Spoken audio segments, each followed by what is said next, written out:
Hello dear FIBSc microbiology students, welcome to the another video lecture of your microbiology paper second.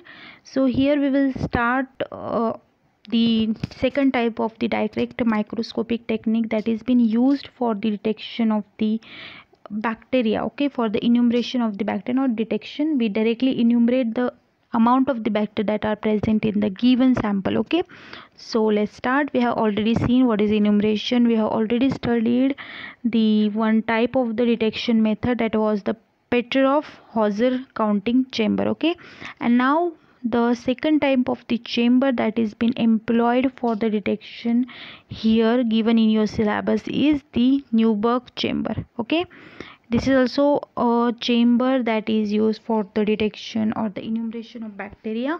So based on the scientists who discovered, this name was given to this chamber. And again this is a type of the hematocytometer. दो it is a type of hematocytometer, इसकी मदद से आप बस blood cells ही नहीं count करते, आप बहुत टाइप के सेल्स काउंट कर सकते हो, लाइक बैक्टीरिया, थ्रोम्बोसाइट्स हो सकते हैं, प्लेटलेट भी काउंट आप कर सकते हो इसकी मदद से, as well as different fungi spores आप इसकी मदद से कैलकुलेट कर सकते हो, पोलन भी कैलकुलेट कर सकते हो. तो ये कुछ ऐसे दिखती है ये slide, Neubauer chamber. I am sure you have seen it in the lab. तो ये जो चेम्बर है Neubauer chamber, it is been use for the enumeration of the bacteria.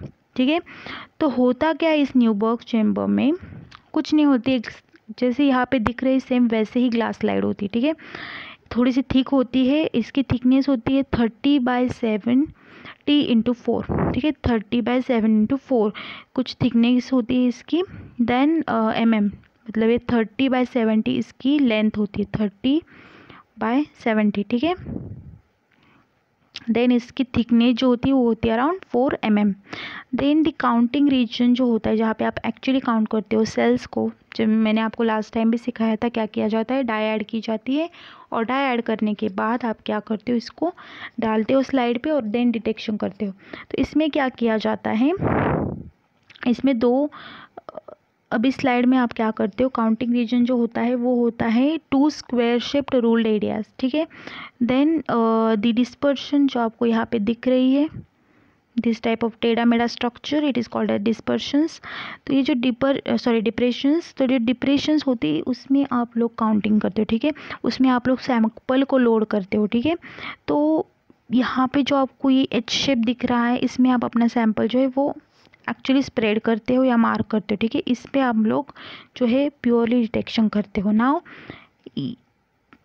It is between the areas on which the squares are marked thus given the H shape. ठीक है, यहाँ पे जो आपको दो एजेस दिख रहे हैं यहाँ पे, ओके, यहाँ पे जो है एक्चुअल डिटेक्शन होता है, वहाँ पे आप लोग सैंपल लोड करते हो, इसकी वजह से एच शेप बनता है. ठीक है, एच शेप एरिया जो होता है उसमें आपको डिटेक्शन होता है या फिर डिटेक्शन हो जाता है जहाँ पे आप लोग सैंपल ऐड करते हो and then we observe the sample. ठीक है, बैक्टीरिया के लिए. नाउ यहाँ पे जो एरिया होती है, the ruled area is 3 mm square. ये जो पूरी एरियाज है, ठीक है, ये 3 mm स्क्वायर की एरिया, जिसमें लार्ज 9 स्क्वायर्स होते हैं. ठीक है, which is having 1 mm square area. ठीक है, पहले तो होते इसमें 9 बड़े स्क्वायर जिसका एरिया है 1 mm स्क्वायर. लार्ज स्क्वायर जो होते हैं उसमें जो आप डायरेक्टली 10x पे अगर आप स्लाइड रखते हो तो आपको ये बड़े 9 स्क्वायर दिख जाएंगे. तो इसमें छोटे छोटे स्क्वायर होते, दैट इज़ 25. ठीक है, इस हर लार्ज स्क्वायर में जो 9 स्क्वायर है उसमें हर छोटे स्क्वायर में है 25 मीडियम लार्ज स्क्वायर्स. देन उसमें 25 स्क्वायर है जिसपे हर स्क्वायर की जो ट्रिपल लाइंस में आप यहाँ पे खिचड़ी देख सकते हो, ऐसे स्क्वायर लाइंस होते हैं, बहुत कॉम्प्लिकेटेड है, ऐसे वो एक्चुअली दिखते हैं. अगर आप स्लाइड ऑब्जर्व करो 10x पे तो आपको दिख जाएंगे. तो ऐसे स्क्वायर यहाँ पे होते हैं. ठीक है, तो यहाँ पे you can observe that. Then यहाँ पे जो है 25 में फिर छोटे 16 स्क्वायर्स होते. ठीक है, जो पहले कितने थे, 9 थे, 9 में कितने हैं, 25 में भी 16 स्क्वायर्स है with the single line. So as 16 जो होते हैं वो सबसे स्मॉलेस्ट होते हैं and it gives area, it is of area 1:400 mm square. तो ये कुछ ऐसे एरियाज होते हैं या फिर ऐसे स्क्वायर्स होते हैं. पहले क्या होते हैं, 9 स्क्वायर्स होते बड़े बड़े, उसके बाद उसमें हम उसमें होते हैं छोटे छोटे 25 में होते हैं छोटे छोटे और छोटे, दैट इज़ द 16 स्क्वायर्स, ठीक है, which has the capacity of the 1:400 mm square, ठीक है, उसकी लेंथ या उसकी कैपेसिटी। नाउ इसमें हम जो है क्या करते हैं, ये जो स्लाइड आपको दिख रही है, ठीक है, इसका जो एज है, सॉरी इसका जो आपको एच शेप दिख रहा उस पर आप लोग क्या करते हो, कवर स्लिप रखते हो, ठीक है, ध्यान से कवर स्लिप रखते हो। पहले तो इसको कवर स्लिप डालने के बाद ओके थोड़ा सा एज से हम लोग इसमें सैंपल डालते हैं, ठीक है, थोड़ा सा कवर स्लिप जो होती है उसके एज में से आप सैंपल डालते हो और सैंपल को पूरा स्प्रेड एकदम एकदम केयरफुली कवर स्लिप रख देते हो, सो एज़ कि कहीं पे भी एयर बबल फॉर्म ना हो, ठीक है, जो हमने मिथिलीन ब्लू डाल के सैंपल बनाया था।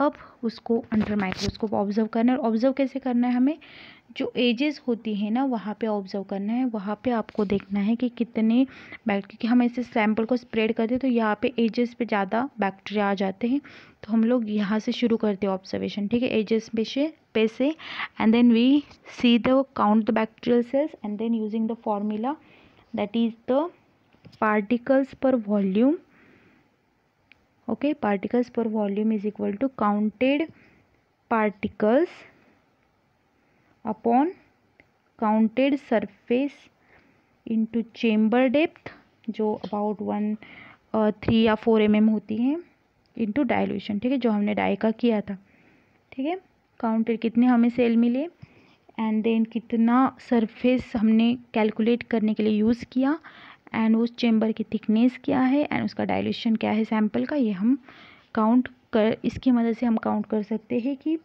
पार्टिकल्स 1 ml में कितने थे, ठीक है, 1 ml particles in the sense कितने बैक्टीरियल सेल थे in the 1 ml of the given sample, ठीक है। अब इसकी मदद से we can observe the sample. अब ये जो चेम्बर है जैसे हेमाटोसाइटोमीटर हो या फिर इसको हम न्यूबर चेम्बर भी बोलते हैं, और जो हमने पहले स्टडी किया था पेटरहॉफ-हाउज़र चेम्बर, ये दोनों चेम्बर जो है एडवांटेजेस है क्योंकि इससे हम डायरेक्टली काउंट कर सकते, ज़्यादा टाइम आपको लगता नहीं, स्पीड बहुत हाई है, इसकी मदद से हम रैपिडली टेस्ट कर सकते कि 1 ml सैंपल में कितने हैं, तो उससे हम 100 ml का अंदाज़ा लगा सकते। लेकिन इसका डिसएडवांटेज ये है कि हम लोग जो है इससे डायरेक्ट काउंट तो करते हैं, इसमें हमें नहीं पता कि अब वो सेल हमने काउंट कर लिए, इसमें हमें नहीं पता कि वो कितने लाइव सेल्स है या कितने जो है वो डेड सेल्स है, हमें बस इतना पता है कि उसमें इतने इतने सेल्स है, वो लाइव भी हो सकते हैं, वो कौन से टाइप के हमें नहीं पता, लेकिन हमें बस इतना पता है कि वहाँ पे सेल्स है। तो ये इसका डिसएडवांटेज है कि हमें लाइव वायबल काउंट नहीं मिलता, बस सेल काउंट मिलता है। वायबल मतलब क्या, जो सेल्स जिंदा है वो हमें नहीं मिलते यहाँ पे, हम बस अंदाज़ा लगा सकते हैं कि इतने सेल्स है, बट वो वायबल है कि नहीं ये हमें नहीं पता, ठीक है, तो ये इसका डिसएडवांटेज है। तो क्या क्या चीज़ें आपको याद रखनी है, जो डायरेक्ट माइक्रोस्कोपिक काउंट होता है उसकी टेक्निक क्या होती है, पहले तो डाइल्यूशन फैक्टर बहुत इंपॉर्टेंट है, तो आपने 1 ml सैंपल लेना है प्लस 1 ml डाई लेना है, उस सैंपल का आप यूज़ करते हो तो डाइल्यूशन फैक्टर अबाउट 1:2 हो जाता है, ठीक है। देन फॉर्मूले याद रखने हैं। अब यहाँ पे हमने पेटरहॉफ के लिए ये फॉर्मूला यूज़ किया था, the number of bacteria per cc is equal to the number of bacteria per large square into dilution factor of the dye into which is about 1:2 1,25,000। Then there is this dilution factor, okay, जो हमने die का use किया था। तो ये चीज़ें आपको याद रखें, कौन सा फॉर्मूला कहाँ पे यूज़ करना है। तो 2 वे से आप यूज़ कर सकते हो। एंड न्यूबर चेम्बर तो आपको मैंने बताया, it is not only use for the enumeration of bacteria, but जो थ्रोम्बोसाइट्स होते हैं, स्पोर्स होते हैं, उसका भी आप लोग इन्यूमरेशन कर सकते हो using this type of the chamber. Now ये दोनों जो टेक्निक्स है they come under what, the direct microscopic count, जहाँ पे हम डायरेक्टली माइक्रोस्कोप के अंडर सैंपल को ऑब्जर्व करते हैं और हम अंदाज़ा लगा सकते हैं कि 1 ml में इतना है तो 100 ml में आप लोग कितनी बैक्टीरिया हमें मिल सकते हैं, ठीक है। So this are the some techniques जो हम यूज़ करते हैं for the enumeration of the bacteria. इसके अलावा भी बहुत टेक्निक्स है जो हम आगे जाके देखने वाले हैं कि और ज़्यादा इफ़िशिएंट। अब इससे हमें वायबल काउंट पता चलता है नहीं है, हमें बस पता चलता है कि नंबर ऑफ़ सेल कितने थे। तो वायबल प्लेट काउंट मेथड भी है जिससे हम जो है लाइव सेल के बारे में पता कर सकते हैं। हमें सिर्फ लाइव सेल उससे डिटेक्ट होते हैं, ठीक है।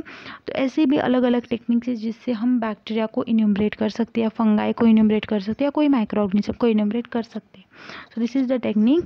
तो डायरेक्ट माइक्रोस्कोपिक के कौन से मेथड से, फिर Petroff Hausser and the Neubauer chamber, ठीक है। दोनों टेक्निक यूज़ किए जाते हैं for the enumeration of the bacteria using what, the direct microscopic method. So that's about this lecture. इन दोनों लेक्चर में हमने क्या स्टडी किया कि डायरेक्ट इन्यूमरेशन हम कैसे कर सकते हैं और क्यों करते हैं, ठीक है। So that's about it. In the next lecture we will see the different method that we use for the detection of the or the enumeration of the bacteria, not detection. Okay, thank you.